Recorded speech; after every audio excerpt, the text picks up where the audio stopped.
Is it? What are you talking about? This isn't the server where you have your community, right? No. Okay. For a second, I was like, hmm. What Hmm. what worried you there?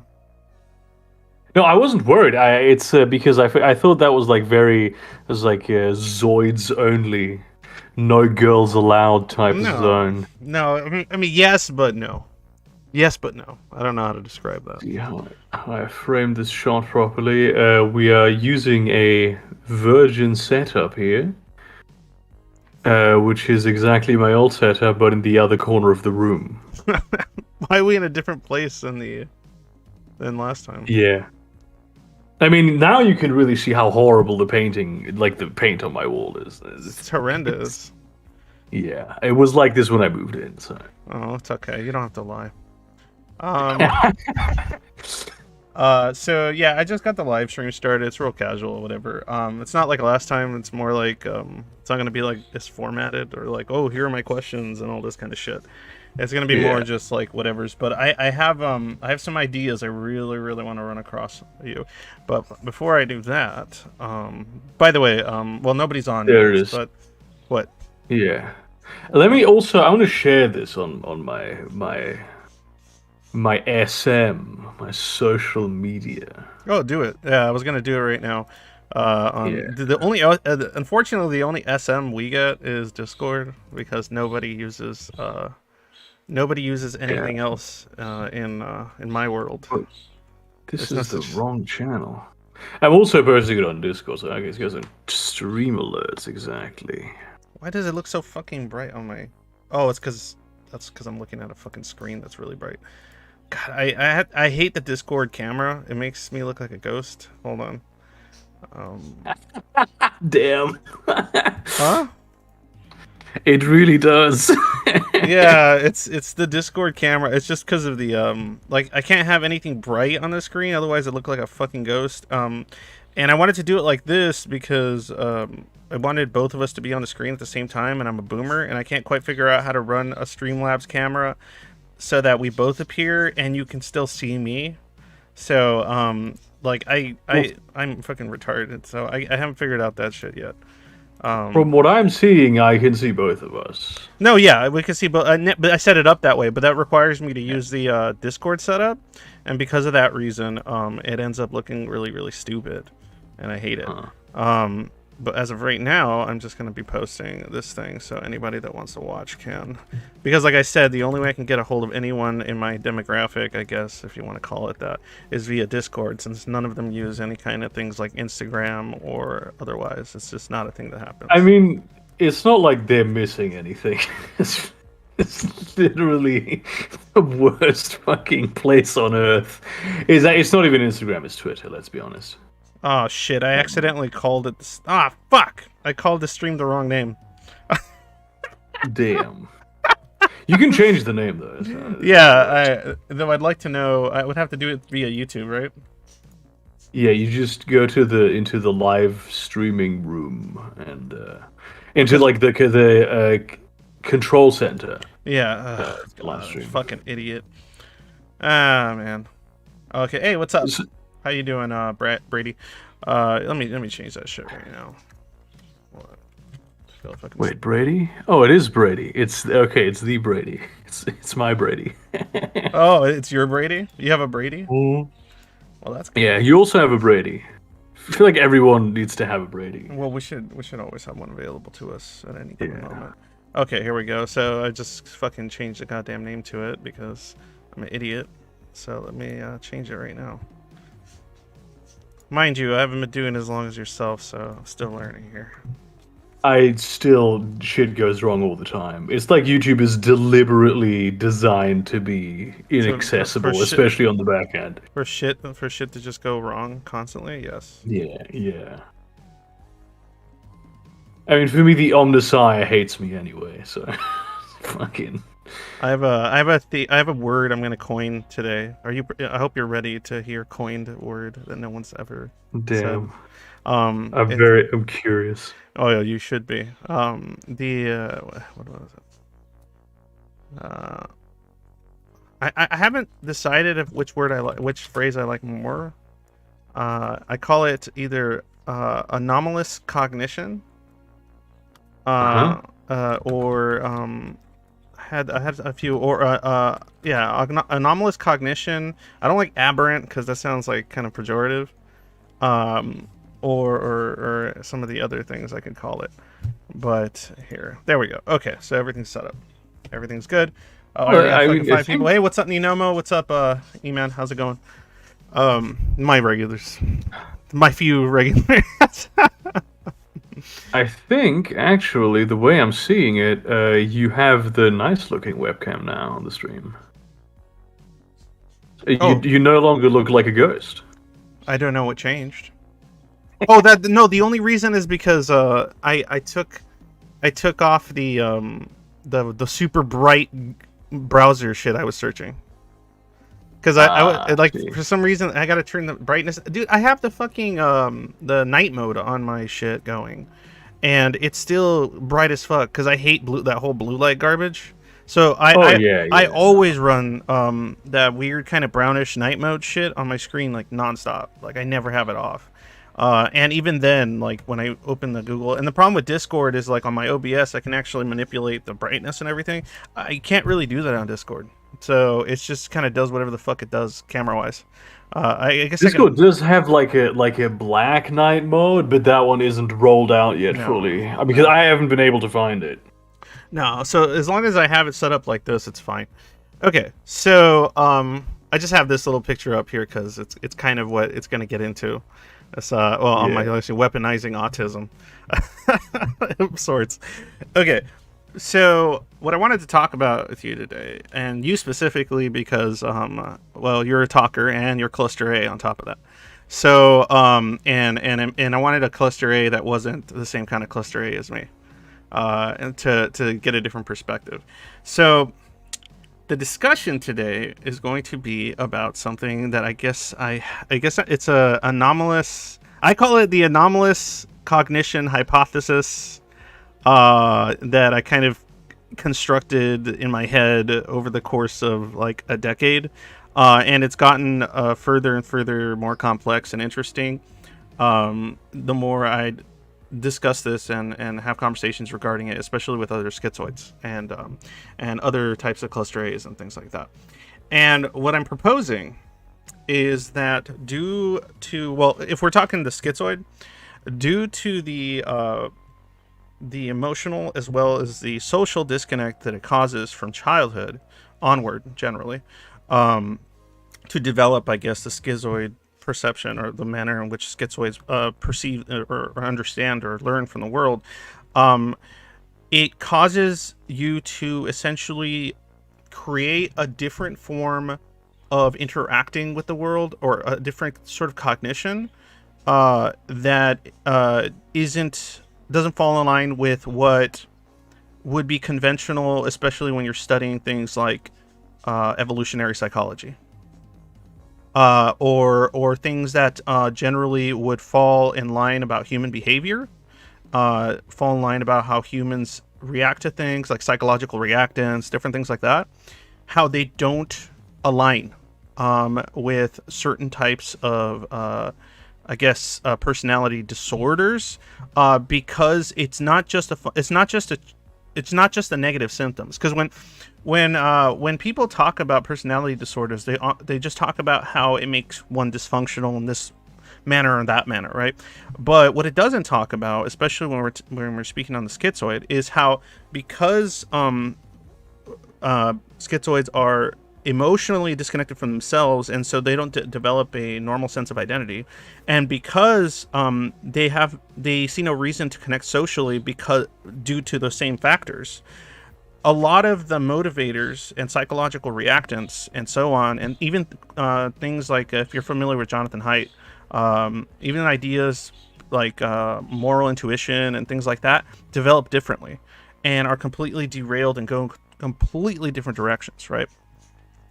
And then as far as, say, somebody like yourself who is considered was diagnosed with a type of schizophrenia, you don't necessarily, like, you're still social, you still have a lot of these same thing, like those motivators still affect you significantly, like a neurotypical person, right? Yeah.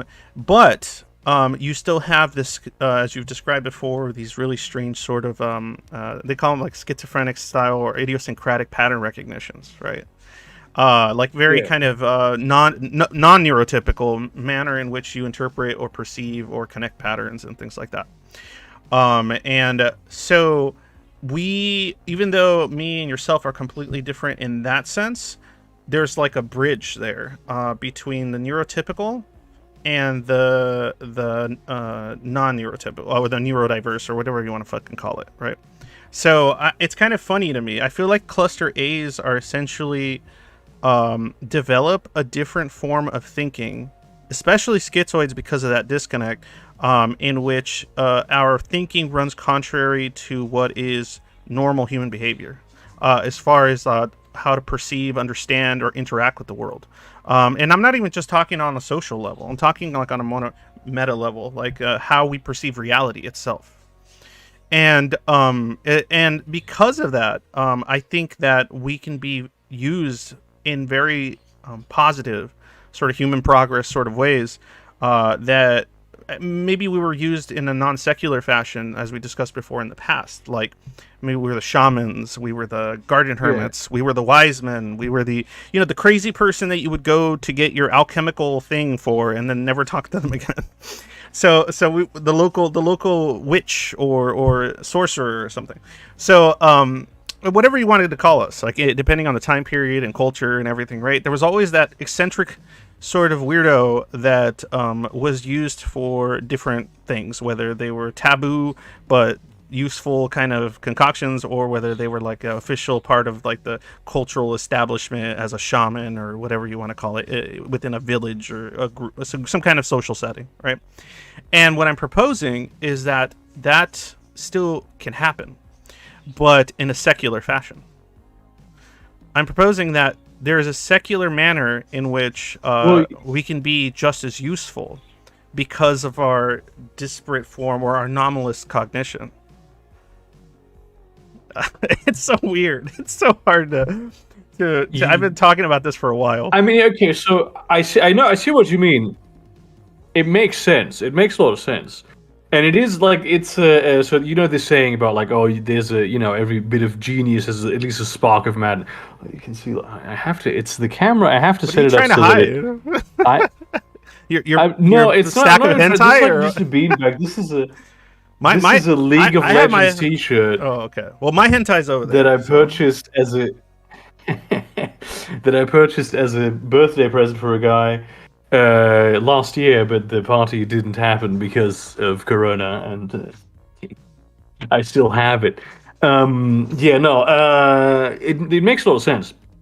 And the saying about how like every genius has like a spark of madness. Like genius and madness are very close to each other. Oh yeah, absolutely. Right? Because you have this, as you said, in every time period, like the outsider that isn't really an outsider, like the role of the outsider in a given society, essentially.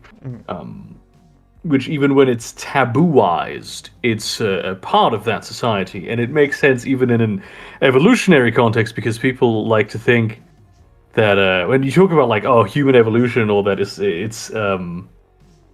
people, how people like to make these like evolution comparisons, like in caveman days it was everyone for himself, and you had to, it's like individually, and you couldn't be cucked and all that. It's bullshit. Like humans, that's the thing, how humans survived, is that we were a social species, and so the survival of the tribe is essentially also the survival of yourself and your own genes in a way, because it's maybe even if you didn't reproduce, your brother reproduced, but so even yes. No, go ahead. Finish your thought. And even in this like secular society, as you say, essentially what you have is still a lot of, like, many of the great geniuses are not neurotypical. Like what's the mathematician who has schizophrenia? They made the film about him. Yeah, Beautiful Mind and all that. But there's plenty of us. Like Yeah, that's the thing. There's exactly. plenty of savants of a Yeah. different plenty of quote unquote madmen. And honestly, I think that generally speaking, and I don't know why, but it tends to be it usually tends to be cluster A peeps that fall into that kind of madman academic sort of I guess Yeah. trope or something, or it tends to be that. But okay, so Trope. this Yeah. not trope, but like I don't know, like because in film or fiction, it's usually the it's like the mad. It's always somebody that's schizophrenic or highly introverted to the point of detrimentally eccentric and things like that. Yeah. Can you hear me? Okay. Well, it Or- makes sense okay. though that you said this earlier. Mm-hmm. Yeah, I can hear you. Okay, I Okay. can. There's sometimes there's a bit Lag. I think maybe the connection's not 100% stable, but I can hear you fine. Can you hear me fine? I can hear you fine, but I'm sure there's lag. You're in fucking Germany. I'm in the United States, so I'm sure that has some kind of impact. Oh yeah, there was a big spike of lag just there. Yeah. Yeah, there was a big spike of lag. We'll just take turns speaking. It's okay. Who cares? Discord is being fucky today too. So Yeah. it works. What you said makes a lot of sense. You said this earlier, with that the cluster A people often have a different way of interpreting the world. Like they're, I think this is the Hegel would say Wirklichkeit is different for them, for us. As in we perceive we perceive the same things, but we interpret them differently. We categorize them differently. We see patterns differently. Like all people, like it's a pattern recognition is one of the great survival mechanisms of humanity and all that. But cluster A people have that in a very hyperactive sense. And when it comes to like finding truths, or maybe not even necessarily truths, but different perspectives of looking at things, we're uniquely suited to do that kind of stuff. And when it comes to intellectual pursuits, very often that's the kind of thing that is required, is someone who can get that particular idea. And then we still use the same principles of science to test whether this idea we had is true, because we saw the thing in this particular way. So I want this is where I hope you're gonna have fun with this, because we're gonna get off the rails a little bit. Are you cool with that? Just going off the rails a bit. Yeah. All right, good. So, okay, so you're right about all that, but this is the thing I want to discuss, is that cluster Bs, I guess, which would be considered antisocials and narcissists and things like that, I think are capable of the same level of disconnect as, say, a schizoid, right? And it usually translates into a different kind of manner of coping or managing or so on and so forth. And I have this idea that essentially, to me personally, I think the world itself is right. What would be, I guess, and I don't want to say hashtag not all, but cluster Bs that are sociopathic, right? And the reason I say that is because I think we've gotten to a point in which I kind of agree with you there. Okay, but let me explain a little bit further. You described earlier that in the past there used to be the social cohesion is kind of what helped humanity grow and progress over time, like that thinking past every man for himself allowed for humanity to extend itself beyond cave dwelling and such. And because of that, over the course of centuries, humanity has studied itself so thoroughly that we've come to a point where we have a very, very good understanding of human behavior on an intellectual level, right? Because we have that understanding now, people selves, or well, not yourself, but myself, that are disconnected emotionally and socially, like essentially, I don't want to call schizoids sociopaths, but I like to think of us as benevolent sociopaths or ethically grounded sociopaths, because every schizoid I've ever met is always builds some kind of ethical framework for themselves, or has this need to establish something philosophical for themselves that doesn't come intuitively like it does to a neurotypical person, like that moral intuitiveness. And so we generally have to really think framework, our cognitive sort of ethical framework, in order to establish something that works for us. And I think that, say, the psychopath, right, studies humanity in a similar fashion, like a animal in a zoo, essentially, because they can't connect to them on an emotional scale, and so thus also not on a social scale. So they study it and they observe it, and there's so much literature now, and there's so much available to a person with enough diligence to understand human behavior that it can now be manipulated very easily. It's very malleable. It's easy to manipulate. It's easy to engineer. Neurotypical individuals are generally very easy to manipulate, not by other neurotypicals, but by psychopaths. And if the cluster A's were interested, they could do the same. Crazy as that sounds, but they're not generally. And so the point I was trying to make is that one of the practical uses, this is my argument, for this sort of anomalous cognition is to combat psychopathy. So you can actually use a schizoid's anomalous cognition to battle or to combat the anomalous cognition of psychopaths that have an easy time of manipulating, controlling, propagandizing, fucking with, exploiting neurotypical behavior. Yeah. So I mean, I see. Yeah, I see. I see. It what sounds you mean, bananas. but It sounds bananas. But yeah, I don't know. What are your thoughts?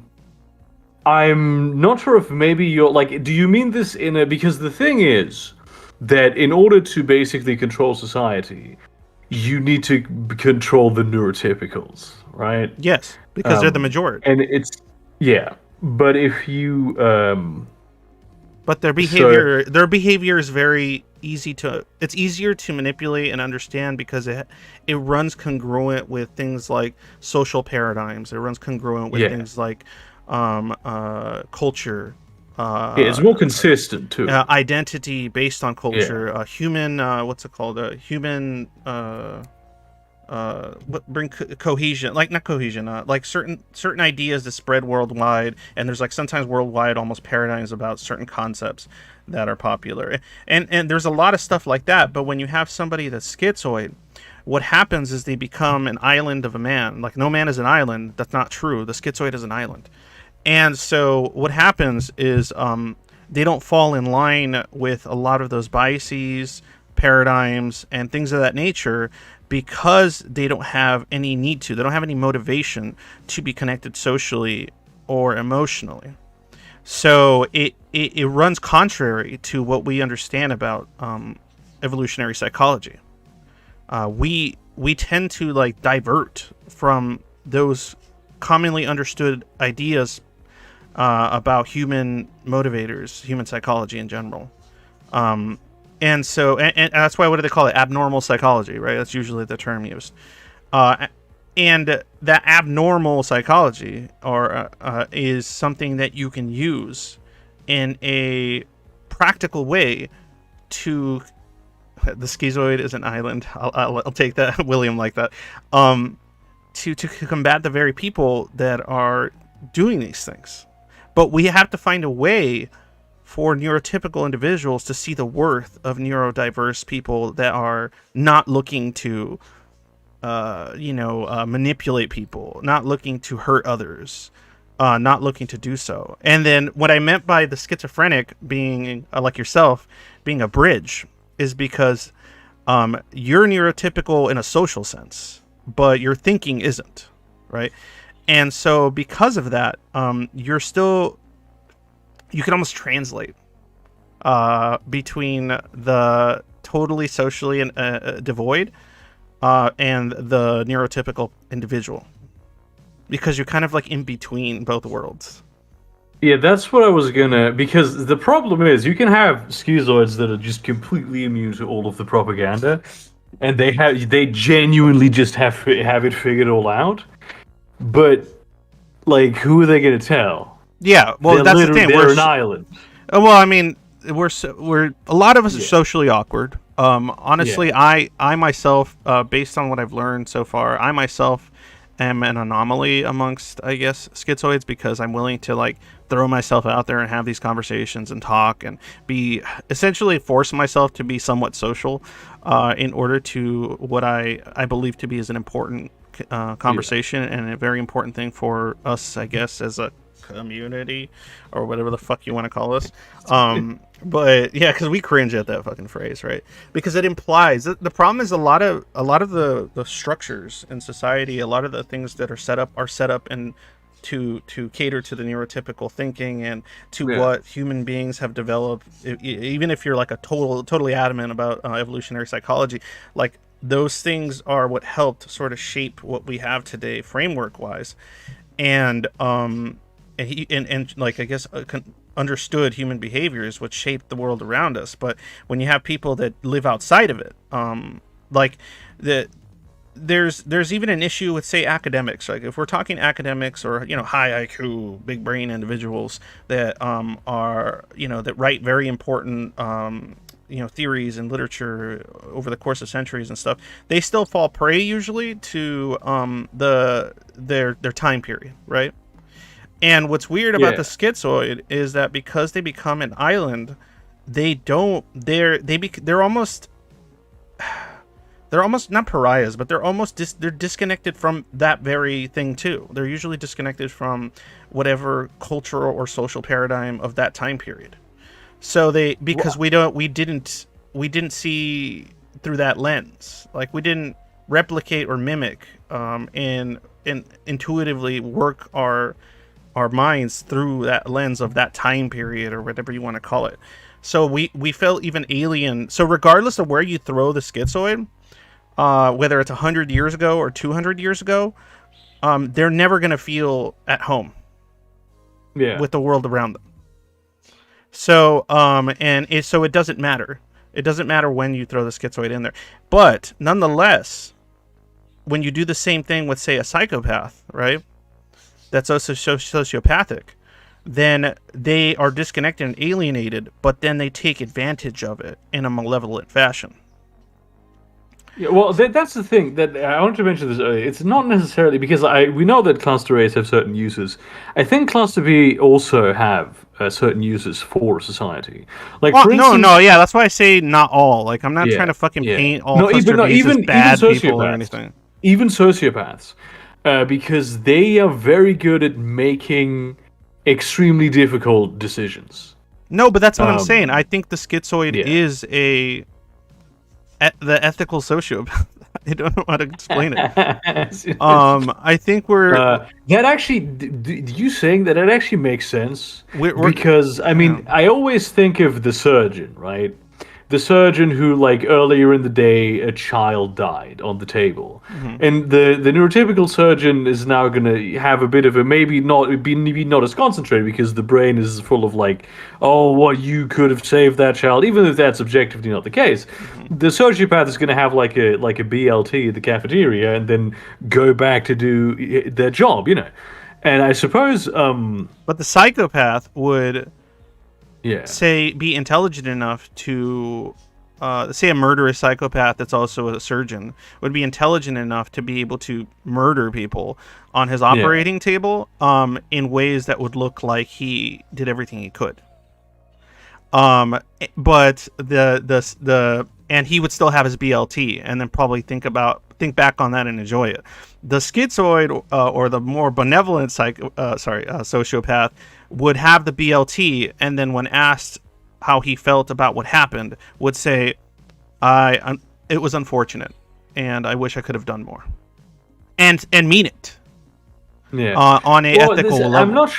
I'm not sure it would. Like, I don't think most sociopaths like have a desire to. I don't think the literature reflects that they like have a desire to kill. But I see your point. No, but I'm not saying sociopaths are killers. Okay. I'm saying psychopaths are killers. This is the.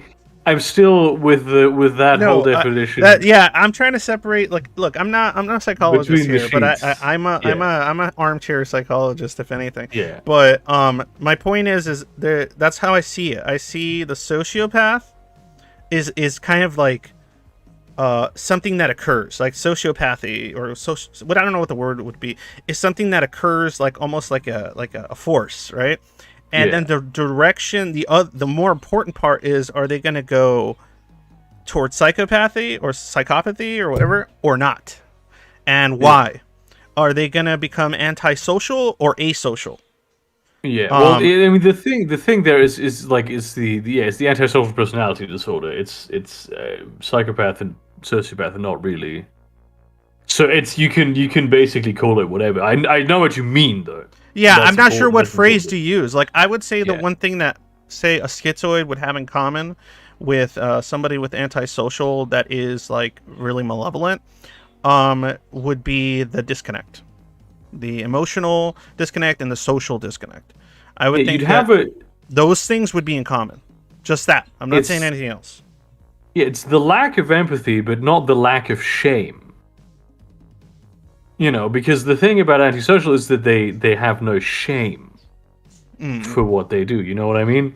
Like they don't have like a when you I mean I don't actually know when you do something that you consider bad, you feel bad, right? Yes.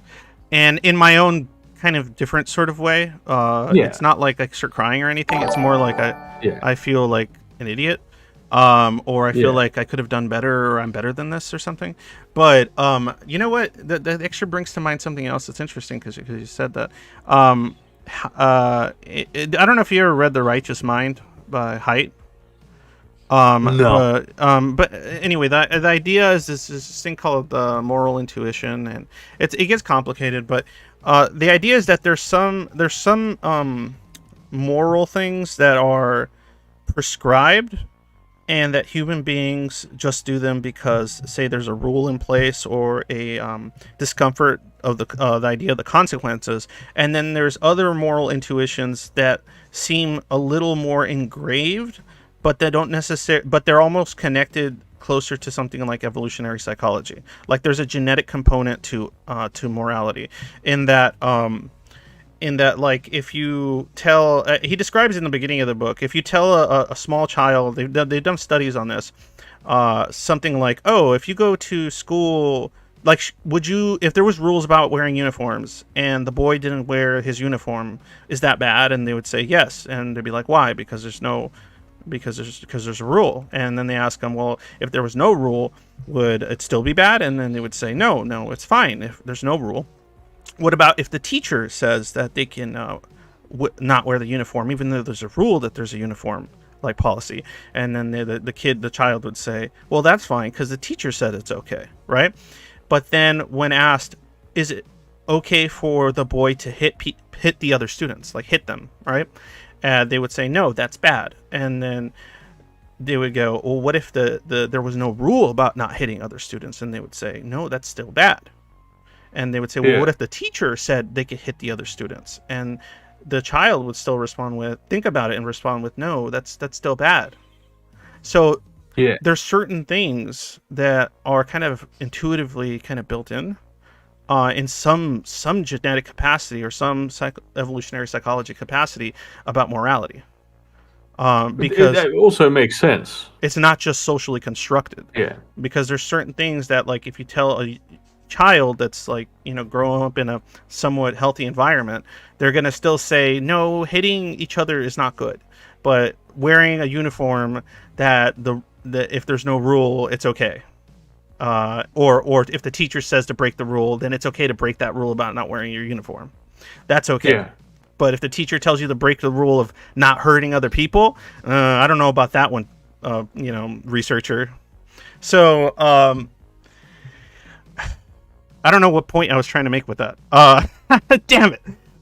It's No. the moral intuition cluster A, Yeah. cluster Okay. So B. yeah. There we go. So I think that some of those moral intuitions are maybe still a part of the schizoid, or the more, I guess, quote, the cluster A sort of sociopath, and then if we're talking the antisocial sociopath, maybe those moral intuitions are missing. Yeah. And so I mean, if you you have ask a that child, or if they were like that, you tell them, hey, is it okay to hit them if the teacher says it's fine? They'd be like, yeah, it's fine because teacher said it's okay to hit people. Like, yeah. maybe they would say that. Well, it is. So there's this when it comes to like the mimicry of sociopaths. I don't know It's how else to word it. I wish I had a way better word. I had this. You've probably never watched BBC's Sherlock, right? I've seen some Sherlock. It's pretty cool, Yeah, I but it's had like this. really cringe sometimes.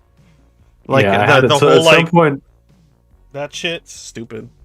yeah, I had this. I had this thing where I just posted a picture of Benedict Cumberbatch, Yeah. and went, "I'm a sociopath, innit?" And that was the that was the entirety of the joke. Yeah, no. What was I saying? Ah, fuck! Before I got distracted in my brain. No.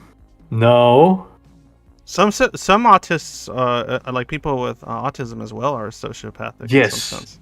They don't That is disconnect. yes. They're like, yeah, it's the same thing. Did you ever watch another show that was kind of similar but didn't do too well? It was called The Good Doctor. No. It was an American show. I forgot the name of the. It was the doctor was played by the guy who was in that. Have you seen Bates Motel? No. Oh, okay, whatever. But point is, it was this actor, and he played a autistic surgeon, right? Because what happened? He was like, he's functional, but somewhat functional. Like he's functional enough to do things like interact with the world and do stuff and get past, but he has all those kind of like autistic features of like being bothered by certain types of situations, contradictory information. Freddie Highmore, I guess, is the name of the actor. But point is, the show was actually really interesting because it was called The Good Doctor because he would do everything in his power and his intellect in order to save the person. And he had these really strange ways, kind of Sherlock. They did it very similar to Sherlock, where he had this Sherlock style of thinking about information that would allow him to come up. And he had like a photographic memory. So he was able to come up with all these really niche, really strange conclusions and diagnoses that would oftentimes lead him to, in a House sort of type manner, if you ever watched House. So it's Dr. House, but he isn't an asshole. Yeah, it's Dr. House, but he isn't an asshole, but he's autistic. So what would happen was, when people would die on him, he would get mad because he failed, not because they died. And and then when people would try to socialize with him, he was uninterested, he was aloof. He couldn't really have a normal conversation with people. But when he was in the surgical table, everyone was just kind of forced to deal with the awkwardness because he's produced so many results. So he produces so many good results that they're just like, okay, when he's rude or when he's really adamant or he starts kind of like freaking out about something, like give him room because this guy's saving lives. So, which ironically, that's the same motivation that House had on House. Where he went, it's if I'm the best doctor, I can just be an asshole, and people will still have to respect me. Yeah, and what's funny is that House was closer to being schizoid than anything else if they wanted to build a character. But he did have very good like social intuition, though. He was very good at reading social situations. No, he was good. A lot. Yeah. There's I can be pretty good at that if I need to be. That's the thing. If I need to be, because like when I talk to you here, I'm just like masked down. I'm me, right? But if you put me in a social situation in which I need to like, achieve certain goals and things, yeah, absolutely. I can manipulate the situation like like the best psychopath if I need to, but but the problem is that if I do that, I feel dirty and I feel horrible. Yeah. I know what you mean. Because I used to be like I grew up in a boys' home. It's a very it's a lot of like social dominance. My mom has borderline personality disorder. I have like a lot of family drama. Like I grew up always very aware of social situations and how to manipulate them to my advantage. Mm-hmm. And for a while I did it just as a means of survival. But eventually, as I got to a place in my life where I no longer like need to do that, I have like stopped doing it because it feels very bad. Like I can do it, so I know exactly what you mean. It feels just It's like my morality, my moral intuition goes, how about like no, No, maybe? that's what I mean. So I think Yeah, even the schizoid, especially, is still capable of having a certain level of moral intuition. It's just not an yeah, emotionally connected one. Yours is still maybe connected emotionally because you still have all your emotional components still there for the most yeah. part. But a schizoid does not. But they still, I think, possess whatever genetic or evolutionary psychology or whatever you want to call it component that moral intuition inhabits. I think the schizoid still possess it because like somebody just said right here, Sam Jam said I would feel highly anxious and wrong to manipulate on such levels as a psychopath. Yeah. But because we studied and mimicked and so on and so forth, human behavior in order to try to survive and replicate it in some fashion that can make us functional, we understand it a lot better than the very people who possess it, which is really weird. Yeah, yeah. And then we No, resent but them this for is it the too. thing. Sometimes, I mean, I do. I mean, I used Yeah. to when I was younger. I would resent them because I wanted to be that way, because I hated the feeling of alienation and This is things the like that. thing with the shaman, though. That's exactly the thing with the shaman. Is I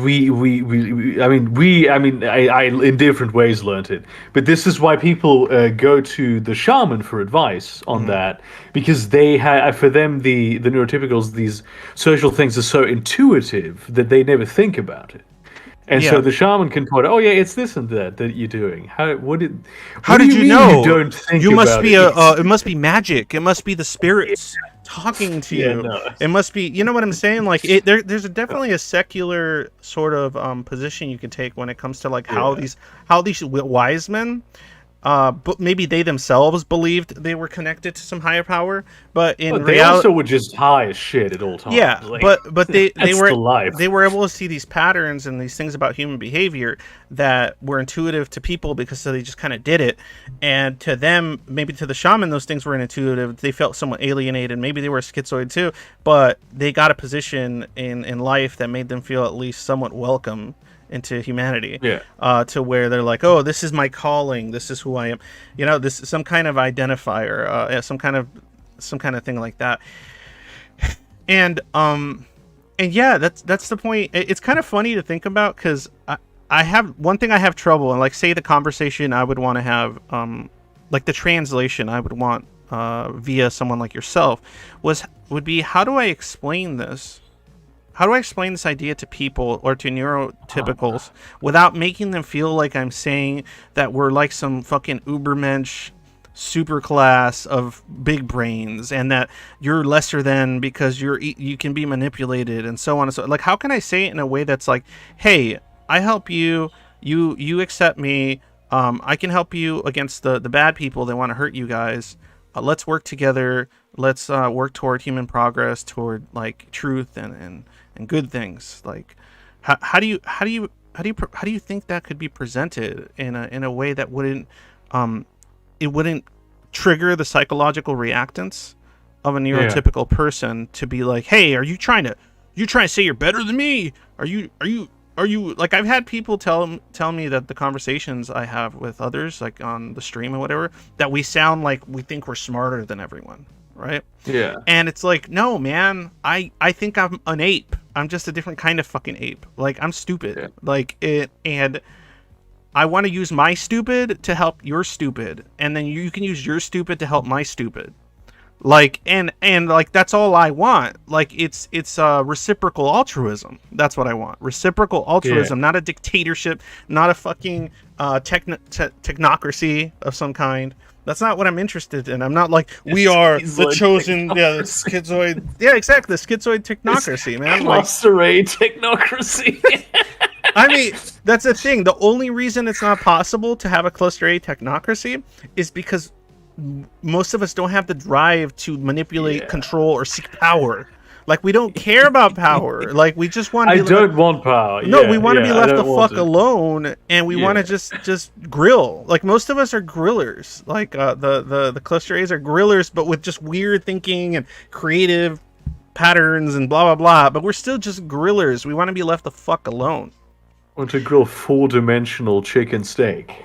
Yeah, but it's exactly. still We good. want to play we want a four-dimensional grill. Like, let us do our four-dimensional grilling. But the issue is that I think perhaps smoke those meats. Yeah, I think perhaps the if the schizoid or the cluster A's felt more welcome within neurotypical society, then maybe we could use each other in a positive way in order to combat the psychopaths that want to fucking manipulate you, the full blown narcissists in politics, the full blown antisocials in power, in within, whether it's churches, whether it's government institutions, whether it's corporations and things of that nature. Like, a lot of cluster A's can see through all the bullshit that neurotypicals seem to fall for, and there's a lot of neurotypicals as well that they're kind of like they're on the cusp, so they can still see those things, but they know that they fall into those traps themselves, like the ones that become self-aware of their Yeah. the example I gave you, well, I didn't give you, but is, I've been trying to get a hold of Adam Friended, from Adam Sitch and Adam, right? Not Adam Friedland. Not item free. I don't even know who, dude. When you fucking, okay, so let me tell you guys. Okay, so let me tell you guys. Okay, so I hit up Burgerkrieg, right? Oh, by the way, cool. I didn't introduce him to those that don't even know who the fuck this guy is. This guy's right there. There goes my fucking what do you call it? Social what did you call it? Like my social, the Social intuition. intuition or whatever. There goes out the Yeah. fucking door, right? But Yeah. but I don't need it here because you're retarded like me. So so yeah, the other day well, no, yesterday I texted him like, hey, do you know Adam Friended? Because he kind of runs in some YouTube circles, so I thought maybe he knew him through somebody or something. I wasn't sure if you ever been on their show or something, and so then you said, oh, I wish I knew that person, and I was like, wow, he must be a really big fan of the show too, because I'm a huge fan of Adam and Sitch, and then he thought I was talking about what you said, Adam Friedland. I just saw that, and what I read, but Was my Adam brain was like, okay, he says Adam Friedland. I didn't read Adam Friended until at some point later But when I why stumbled are upon you that a message fan again. of this Friedland person that you wish Oh you yeah, knew them? he's on like my favorite podcast called Come Town. It's Oh, literally I'm this thinking is of a different yeah person then, because when I looked yeah, up which Adam is Friedland, completely is a different guy. basketball player or something. No. Okay, so he's a comedian. He's a comedian, but his profile picture on Twitter is a basketball player because he's a Oh, comedian. okay, I Yeah. see. Okay, so I got really confused, and so like that makes more sense. I'm like, because I saw the picture, I'm like, oh, I didn't know that Burgerkrieg was so interested in sports No. ball. You know? He has been accused of doing digital blackface because that's Oh, been his yeah, profile that's picture for a long Jesus time. Christ. Who cares? Yeah, no, my brain would not. I have never heard of Adam Friended. Is the thing. But I actually I have like looked. I have not looked, but I have him on the list of things to look into.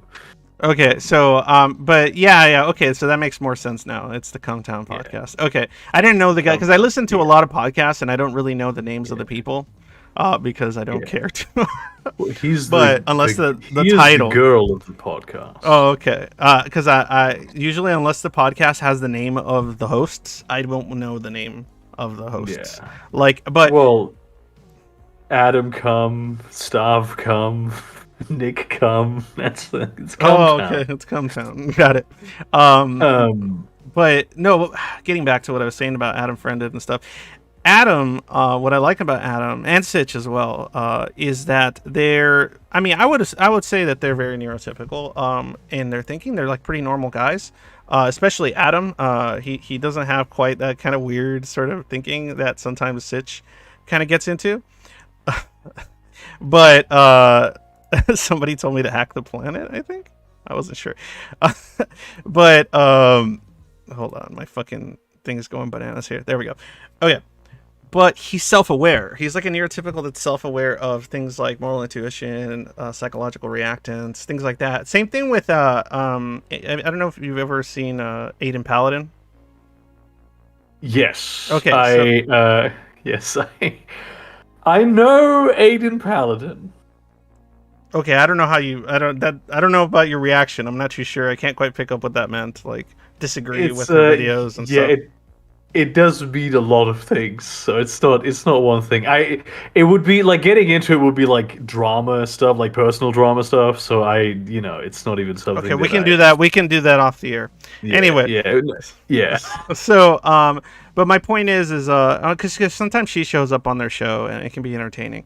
But my point is especially with Adam, is that like he says it all the time. He's just like this griller guy with his show and blah blah blah. But he's read enough books to be self-aware about his about things like evolutionary psychology and his own reactance and his own understanding of his elephant, as he likes to call it. Of his, he always makes jokes about the was it amygdala takeover? I think he says, or something like that. Yeah, he says my amygdala is taking over. It's taking over. Like when he starts getting too like triggered or angry.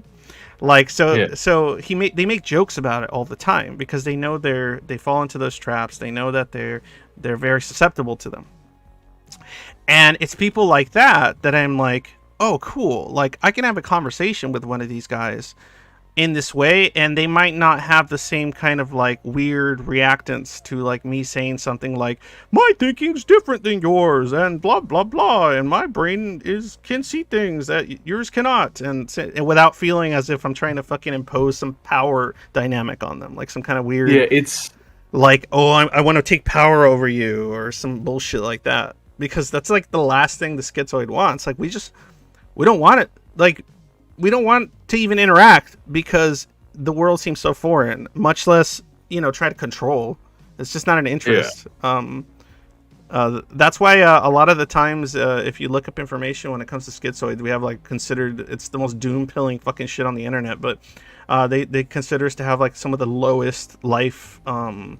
Like not expectations, but like lowest like life quality. Yeah. Like we don't become rich. We don't become famous. We don't become well established usually in our field or interest. We like a lot of times we end up being like just hermits with like living paycheck to paycheck and then dying alone or something.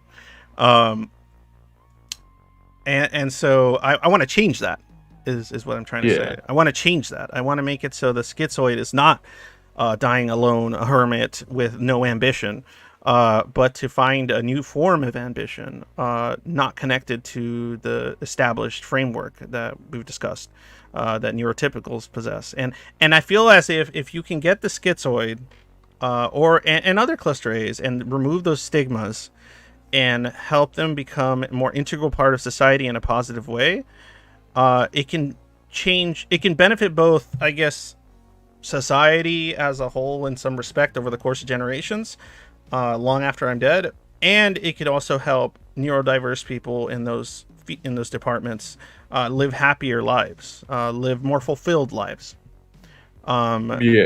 To achieve a sense of meaning. There was a word for it. They talked about it yesterday on Adam's show or whatever, but there's an actual word for the capacity to find meaning. It's like amphadorius, something. I just know the Japanese term isekai, but it doesn't mean the same thing. No, it's like something. It basically, it's like the unique... Emphysema. Emphysema, yeah. It's the unique... I guess sentient ability to search for and achieve self-actualization and meaning. That's different from joy. It's different from like happiness. Yeah. It's not. It's a totally different thing. It's kind of like how humans will have babies, but babies are a lot of hard work and a lot of trouble and really energy draining. But yet they do it because of that sense of meaning that it provides them. They struggle and they're able to push against. They don't always choose the easiest paths in order to search for meaning and purpose, even though it sometimes provides, say, misery or hardship. Yeah. And there's a phrase for it, but anyway, that's neither. See, I was lucky enough to be emotionally neglected as a child. So not enough, apparently. So then now I crave the approval of internet strangers, which is why I am working to become famous, but I don't want power. I hate power. So I know exactly what you mean. Well, I It's don't even need approval in the sense like yeah. it's funny Yeah. because like Oh, I don't. I really need approval. No, that's fine. That's totally cool. But that's the thing. Yeah, The yeah, approval part is pretty normal, man. Like that's not like a yeah, weird thing. Like yeah. a lot of neurotypical people want approval from their fellow man in some respect or Everyone. another. Everyone. Not us. Yeah. And so Like the thing, and we want it only for practical reasons, which is we want yeah. to be left alone and have a meaningful life in our own fashion. But we're not like real. I don't think most schizoids are actually looking for approval in a emotional sense. Like I But want to probably be not, no. approved.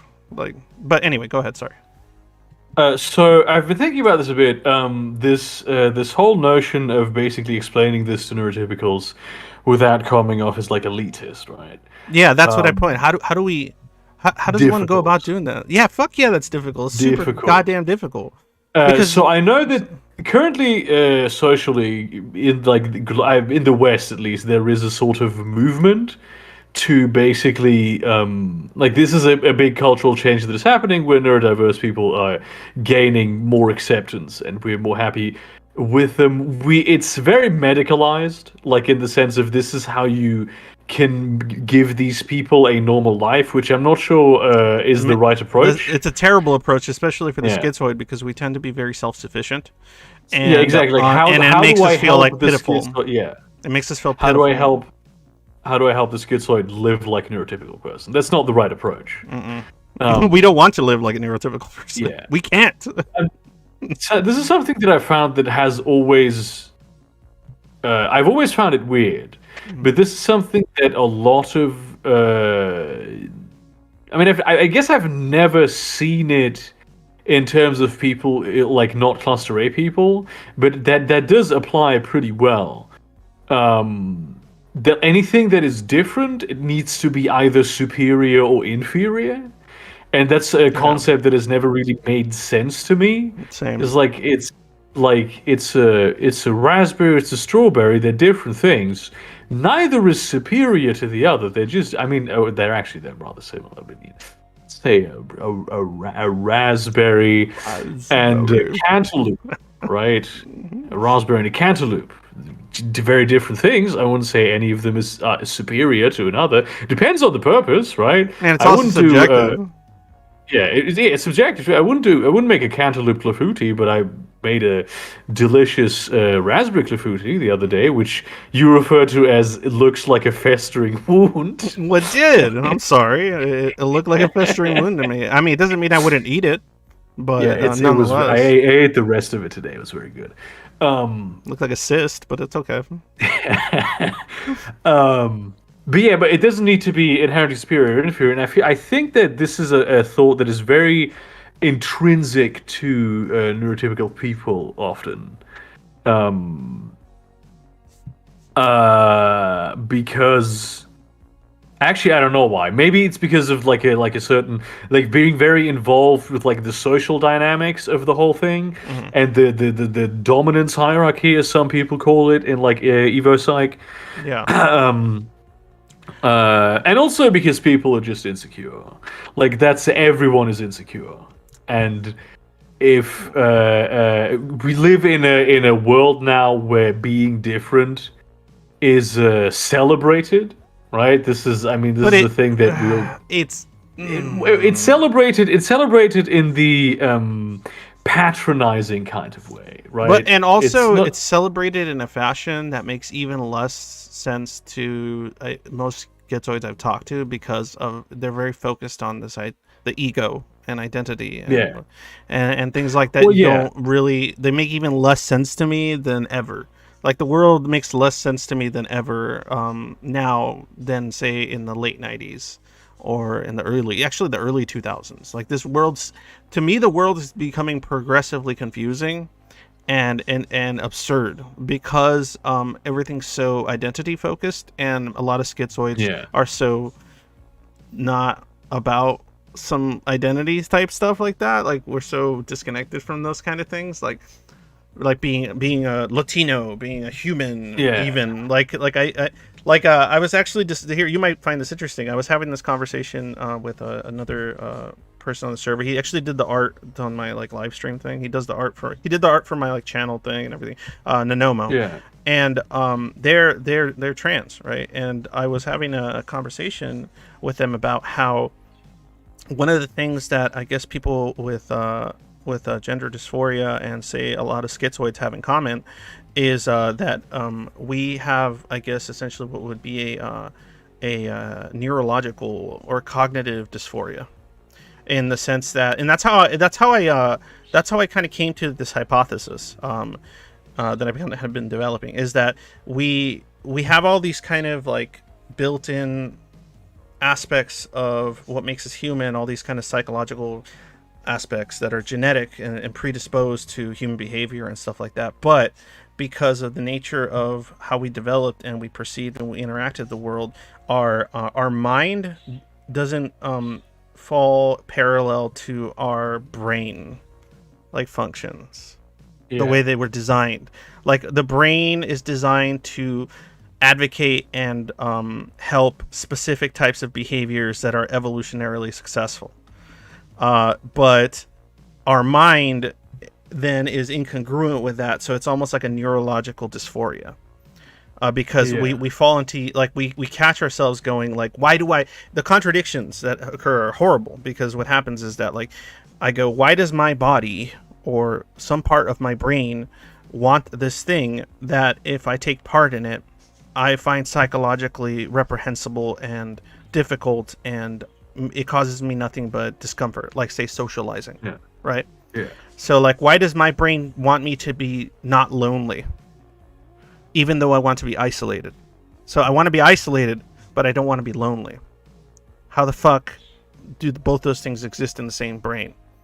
Right? Difficult path. Yeah, to walk. Exactly. So that's my point. And it almost causes a similar to, like, say, gender or body dysmorphia, Yeah.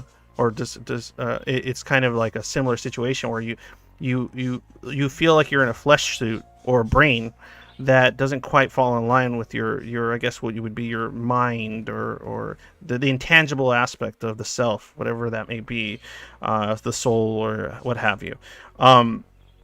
And what's interesting about that is it also ties to the body in some sense. Only we're not like really discouraged or psychologically hurt by the body stuff. Because like I gave them an example, is that if I woke up, if it weren't for the fact that it would harm my relationship with my wife and children, if I woke up and I was like this like I don't know, like tentacled eldritch creature thing, right? But I still had my mind, but I had cool tentacles and like fangs and shit. Like I wouldn't go like, oh no, this isn't me, I'm a monster. No, like it just wouldn't matter to me. I would just be like, oh, this is cool, this is new, this is actually makes more sense to me than the body I had. Like the thing I see in the mirror every day, I'm not really attached to. Yeah. I'm not attached to the image of myself in the mirror. Like I see, I'm very attached to. I've been debating whether I should have my hair cut, and oh no, there's an asymmetry in my beard, dude, and what have you. All this, like my long hair, my clothing, this is all for coziness. For whatever reason, long hair makes me feel cozy and safe. Yeah. The shirts, black and white imagery, simple black, it's black and white, 2-color imagery, red and black and stuff, makes me feel cozy. It's just an aesthetic thing. It's not like a fashion thing. So it's really weird. So the very person I see in the mirror every day, where do I wake up the next day and my eyes were different, or my nose was shaped differently, or my mouth was shaped differently, and every day it changed in some respect or another, that wouldn't cause me any psychological harm. Huh. That's very interesting. Like I would be fine with it. Like I'd just be like, okay. The approach to working with neurodiverse people very often, and like a lot of like minority groups, even like trans people, gay people, all kinds of all these groups, is essentially to validate them, to validate their ego, and that of course is something that wouldn't work with schizoids. No, it doesn't. It wouldn't work as well. No, it would be far more difficult to to make It's function. Yes. it's about because and for many people it's about the experience of I am this thing that is different from like that's not typical, even like not just neurotypical, but just typical in society. And not just like in society as a whole, but also in my peer group and the people that my immediate surroundings, my society. And this makes me feel insecure. This makes me feel rejected. This makes me feel like an outsider. Hmm. And the approach against this is that we go ahead and make people feel like they're not outsiders. Like, yes, they are different, but that's fine. That's acceptable. There's nothing wrong with them, and they're perfect just the way they are. And we do this a lot through like basically we create these identities, and then it's like an authority of this is like legitimate. But I suppose knowing what little I do know about schizoids, that none of that works there because that's like that is the inherent disconnect. Is that those things aren't really relevant factor. No, they're And not yeah, in some respects. Like it's kind of funny. Like I like for example, I can suffer from insecurities, but they're more aesthetic than anything, like personally aesthetic. Like if I yeah, don't like something about my body, it's because I'd rather it look different for my own reasons, not because of social yeah. reasons. Like Well, not because like somebody says to you, "Oh, your long hair looks gay" or whatever. yeah. But well, see that's It's the like, thing, and it's weird because I finally started establishing some social connections only through my wife, right, and my kids, and so I've been getting neurotypical sort of little bursts of thinking, but only with yeah. her. Like if my wife tells me your hair's stupid, cut it, I hate it, I might do it. Um, Anybody else tells me that, oh fuck you, I like my hair, it's cozy. See, Like this is a very interesting thing to but me because it's developing. It's really weird. It's like yeah, it's taken me fucking decades, but and I've been with my wife for years, but only now in the last after a lot of psychological help, the server, all these type of being in a comfortable environment and context, I can develop some of these kind of traits that a neurotypical possesses, even if they are in a very controlled, very specific context. yeah, But and I can also turn them on and off to a point. So like they don't apply. It's all contextual. Like any of those things only apply to my wife and my kids. They don't apply to friends or other extended family or strangers especially. Like none of that yeah. shit applies. Like it's so weird. Well, that's a because I always find this very interesting because I did read up on like schizoid and stuff, and I've always it's always like they literally cannot do any neuro, and there's no It's bullshit. cure. It's bullshit. And it's very interesting to see because I feel like maybe the fact that we're having this conversation and the thing that you're doing is actually something that could change the way that, especially like the academic psychology and all that, looks at the idea of schizoids because they're I'm not. There probably hasn't been enough of a schizoid lobby, so to speak, to actually No, introduce different ideas about themselves into that particular discourse. And then at some point, you get the group think that happens, and I mean all kinds of like psychological conditions, neuro abnormalities, or whatever. Are getting a second and a third look these days. So probably, hopefully, through the work that you're doing, even but Schizoid is also getting that. the Yeah, yeah, but the thought of me doing anything important is also cringe. I don't know why. Like in yeah. my I head, it I just know makes what me go. It you. just makes me go like I'm just some fucking loser. Like what? But unfortunately I'm the one fucking loser that decided fuck this. And I think it's mostly just pure spite and hatred and resentment that Yeah, initially made me do all this yeah, to the world. But let me just really quickly look at some of these because I saw some interesting little chats in here. Let's see here. Taylor Littlefield said something. It's difficult to discuss it with the NT because their entire cognitive reality is hinged on a social world. Any sense of challenge to that would destabilize someone's psyche. Yes. Sam Jam, yeah, exactly. The schism is literally unacceptable in any form of social interaction. William A., I call it the normie mind entertainment system. It's like a bell curve. The majority of people are close to the center, and some people are far off in either direction. Um, let's see here. One side is the autistic male objective brain, and the other side is the female schizophrenic subjective. I'm not sure what that theory or what that means. Last one here, William. The corporate world will not accept you. You're either in or you're out. If you show the slightest hint of mismatch, you are seen as defective. The bandwidth is very narrow for mainstream society. But that's what's so funny is I think this narrow bandwidth is more the ploy and the control of the psychopaths at the top, and not so much the bandwidth that, say, neurotypical society is forced to live within. I think it's like I think the average griller is more like neurotypical griller is more accepting than we give them credit for. They're also often, I think, closer. Like they could understand these things better than I know that like entities are often like their entire world is built of like the social aspects, but at the same time, a lot of them that's sometimes it's not the case, and you need to sort of remove them from the social context, and then immediately they adapt and like actually think outside of the social context. So I think I wouldn't say all of them, but I think most of them. I hope I'm an optimist. Have like the capacity to not necessarily be stuck to this entirely social context. At least that's been my experience. No, yeah, that makes sense. But the schizoid lobby, somebody really liked that. The schizoid lobby you had mentioned. Like I'm gonna be a schizoid lobbyist.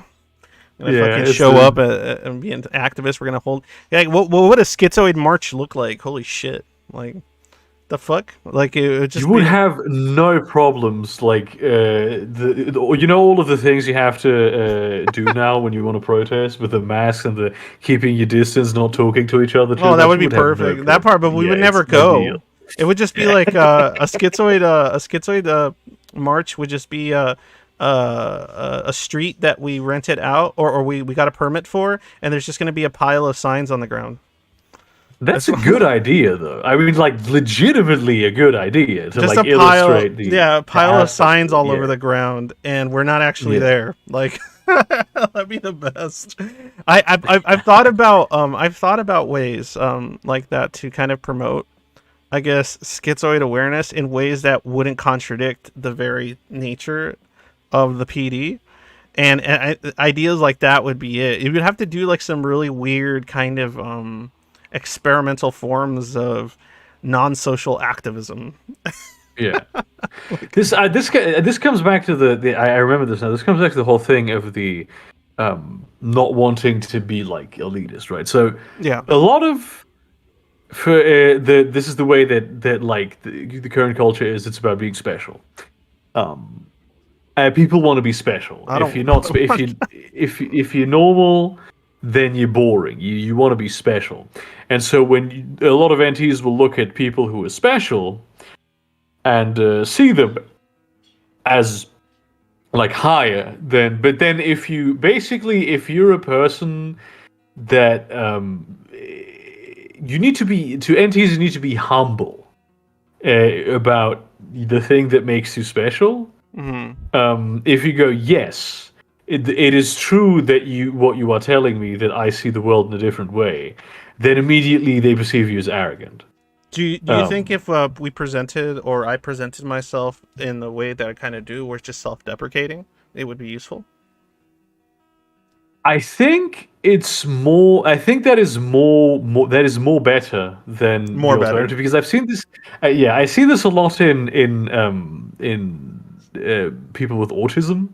I see you may have come across this like videos from people with autism who like do genuinely think that they're sort of the Ubermensch, like only autistic people can ever speak the truth because normal people they just lie all the time. It's like that's called cope. That's called cope. That's what they're doing right there. That's cope. Yeah, it's exactly. There's a lot of schizoids that do that have done that. They become Yeah. elitist because it's cope. It's you trying to like Yeah. deal with the fact that you feel alienated, so you want to say Which that you're is the better. same thing. It's the same thing that NTs do when you talk about like how your mind is different. That is also them coping, trying to go, oh, he's just an elitist.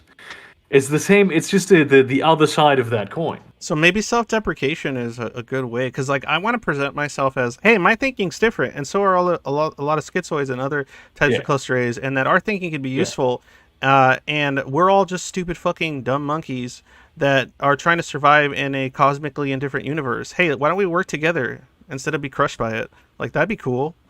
Like that'd be Yeah. fun. Like and that's how I like to approach it. Like I I just don't like. I have my crutches and I have my problems with dealing with a social world that I don't understand, and I need your help with that.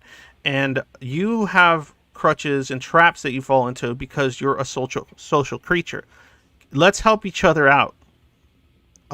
Let's help each other make each other find meaning and purpose and feel happier about our existence. Like that's all I'm proposing. Yeah. And so I feel like it was just like reciprocal altruism is all I'm proposing. I And I don't know think how to package that. it might be also that a lot, like people are very. It's a very It's complex fucking thing. yeah, it's difficult, I man. will No, be thinking about this for a mull it while. over for me, because that's the reason Yeah. I don't know too many schizophrenics that have an interest in social stuff and motivators, and like I don't know very Yeah. many cluster A's that are like still kind of neurotypical on a social level. Yeah, I mean, Um, I'm not a very schizophrenic. Like, I No, it have doesn't like a, matter. It doesn't matter. yeah, I'm not talking about it's, look, like just because you yeah. don't fucking see shit, like you don't think fucking FBI agents are like breaking down your door every 10 seconds. I mean, Like, to be fair, I do something. I had like a couple of weeks ago that it will probably. I knew that no one was there, but I didn't even hear it. But my mind went like that someone is hammering against your door, trying to break into your house, uh, even though there was no perception of that. did you use your Orgon energy to dissuade them? Because I Just did a went into the organ chamber. dude, I did a whole stream where we talked about Orgon energy. Because what I've been Yeah. doing is this interesting thing where we the last two streams we talked about what do you call it, like weird paranormal type type shit.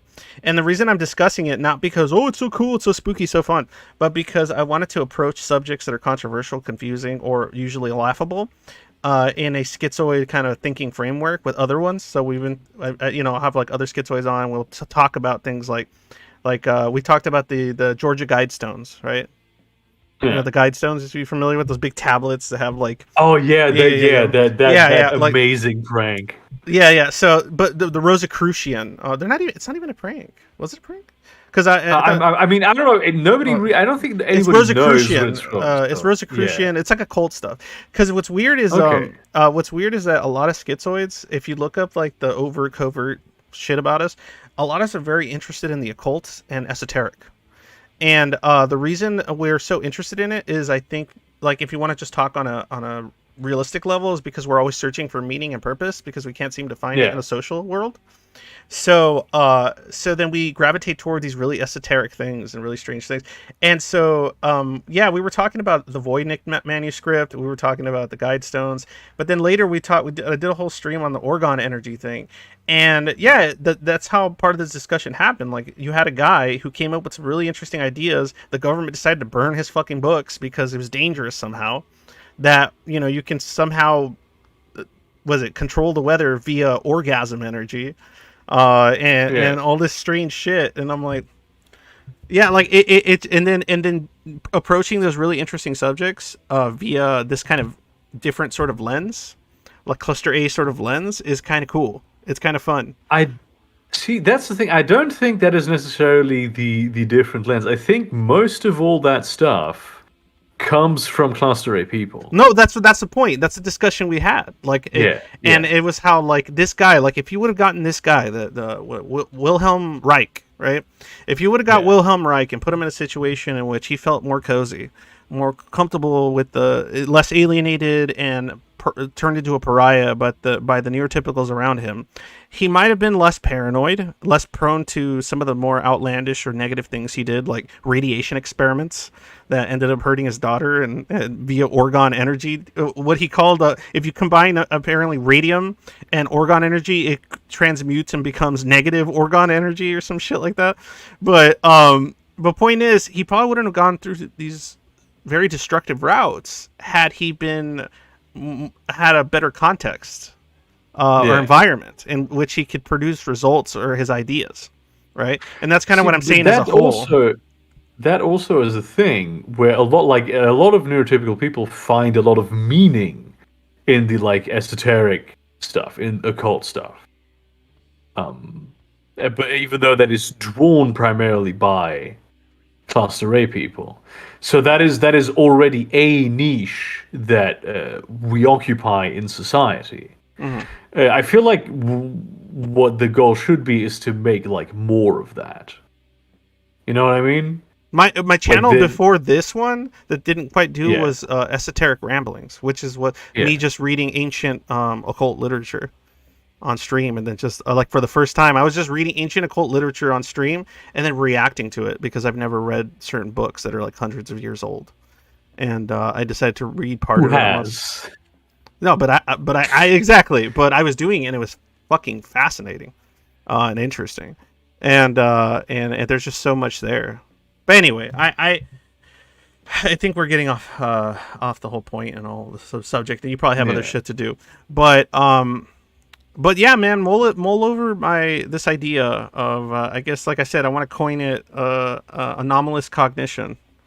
I guess that's a good way to put it, right? I can't think of, because it's not about like, oh, just the thinking is different. It's like literally the perception of reality and the way your cognition developed is different. Like literally, my cognition is different than other people's cognition in a variety of ways. And so it's interesting. It's neurocognition, or I don't know what you would call it. But a lot of this is in here now, and I'm gonna do it, man, do it. And like honestly, I know my strengths and I know my weaknesses, and my weaknesses is how to translate this into something useful. And my other weaknesses is like I'm an okay writer, so I'm also in the future going to be looking for people that maybe I could work with and know how to write better than I can, and can write these insane ideas like with me. You know what I'm saying? Like shit like that. Like there's ways to produce results. You just need to work together, man. I did finish my book today. Did you? Like, when are you gonna get it published? I have no idea. I still have to sell it, but now I have the sales draft that I'm gonna send around to agents and potentially editors. Science fiction? Right? Yes, it's science fiction in the sense of it's all basically in one town, but it is science fiction. I remember it is. I remember a while, like probably like a year or so ago, you had done a video on what was it called? Democratic. It was a fictional book you read that had a political system that you liked, which was called Liquid Democracy. Yeah, Liquid Democracy. The book is called Liquid Rain. Yeah, Liquid. And like I was also thinking, I'm like, what if, like, okay, so that book proposed a really interesting idea that obviously had an impact on you. And I'm like, what if science fiction itself, along with nonfiction, could be used to promote some of the ideas I'm proposing? That does happen with. I mean, sci-fi does this. It's like an exploration of those ideas. So that is actually that's a very good point, actually. Yeah. So which also liquid rain is also one of those things that I propose as a mechanism to shirk the rule of the sociopaths. Interesting. I haven't read it, so I probably should. Yeah. But yeah, because I was discussing how fictional, like oftentimes I think that authors of fictional works, if they have very idiosyncratic concepts or ideas that are socially unacceptable, but that are personal to them, what they do is they create a fiction in which they propose such ideas, and then it's disconnected from them socially because it's fiction. And Yeah, so and that's how thus, you get that into other people's minds. yeah, exactly. And I think that's one of the best ways possible. Because like the way I like to think of our world, very quickly. Sorry, I just love talking. I like your brain, man. Sorry, I like to pick at it. Um, Thank you. I like to make sweet love to your brain. Uh, but but no, it's I perceive, if you wanted to do it on a comic book nature, I kind of see the world in a more Watchmen-esque lens, where Uh-huh. nobody, minus Manhattan. All right, minus Manhattan. Think Watchmen minus Manhattan. You got your Ozymandias, psychopath, type individuals, utilitarians, and so on and so forth, authoritarians, and then you have your kind of night owl sort of introverts. Even though he's got his social stuff, but my point is, you have regular human beings with different forms of thinking, with different sets of skills, and they don't have to wear super suits or anything. But nonetheless, I see a kind of I do believe in a sort of good and evil dichotomy. But it might not be necessarily like in a kind of religious sense or a metaphysical sense, good and evil, but more like psychopath versus not psychopaths. But like I feel like that's the superhero villain dichotomy that might actually exist in society, which is, you have what could be essentially these unique individuals that are neurodiverse that could combat the supervillains like Lex Luthor and such. And without superpowers, without any of that bullshit, it's just on a realistic, realpolitik sort of level, that you can actually Yeah. have these kind of situations. And then you have the non-superpowered people, because it still sounds elitist. That's what I hate. In the middle, like all the neurotypical people running around with like the buildings collapsing, and you got the super villain over here, doing things like blowing shit up and trying to remake the world in his image, and then you got the other guys going, leave them alone, like let them live the lives they want to live, and so on and so forth. And they put their lives on the line trying to protect the grillers, essentially, because that's I essentially.